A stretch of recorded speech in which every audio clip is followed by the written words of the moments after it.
in most of the time, we are going to generate the dynamic page rather than this static page. So we need another package to help, and which is the EJS. And why do we need to use the EJS? Because if we do not use the EJS, then we have to write the code like this.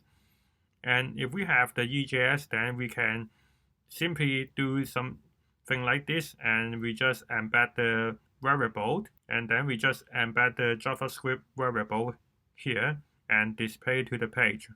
So first thing first, we have to install the EJS by using npm install EJS.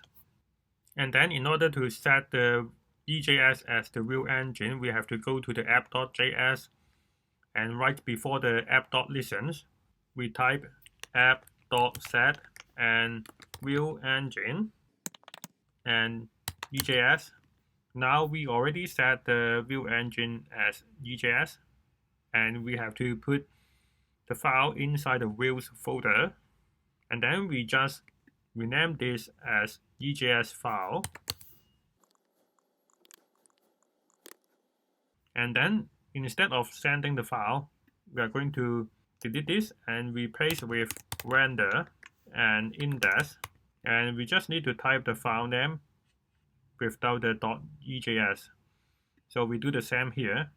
We type render and add item, and here we also need to replace with the error page by using render error. So now we can try to run the app by using node app. Now if we go to localhost with port 3000, and you can see this exactly the same as before. So we can go to the add item page, and here we can't go back to the home page because we also need to change the path. And at the index, and here we also need to change this to /. And at the other page, we also need to do the same. So now if we refresh the page and click on the add item and click on the logo again, it can back to the home page. And if we type something that not exist, it will go to the error page.